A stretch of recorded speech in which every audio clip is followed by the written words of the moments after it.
ভারতের মধ্যপ্রদেশ রাজ্যের রাজধানী ভোপালে এক নবনির্মিত রেলওভার ব্রিজের অস্বাভাবিক ৯০ ডিগ্রি বাঁক নিয়ে সামাজিক যোগাযোগ মাধ্যমে ব্যাপক আলোচনা সমালোচনা ঝড় উঠেছে।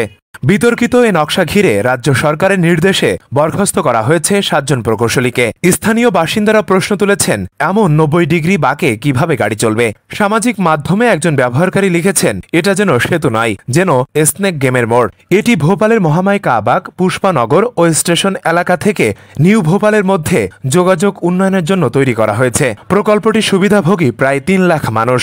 এদিকে রাজ্যটির মুখ্যমন্ত্রী মোহন যাদব সামাজিক যোগাযোগ মাধ্যমে পোস্টে লেখেন, ভোপালে ঐশবাগ এলাকায় নির্মিত এই রেল ওভার ব্রিজে মারাত্মক অবহেলা হয়েছে। এর পরিপ্রেক্ষিতে তিনি তদন্তের নির্দেশ দেন। তদন্তের প্রতিবেদন পাওয়ার পর ৮ জন প্রকৌশলীর বিরুদ্ধে ব্যবস্থা নেওয়া হবে বলে তিনি জানান। প্রকল্প সংশ্লিষ্ট কর্তৃপক্ষ দাবি করেছেন, ভূমি সীমাবদ্ধতা ও পাশে মেট্রো স্টেশনের অবস্থানের কারণে তারা এমনটি করেছেন। সামান্য অতিরিক্ত জমি পেলে বাঁকটি নিরাপদ কার্ভে রূপান্তর করা যেত।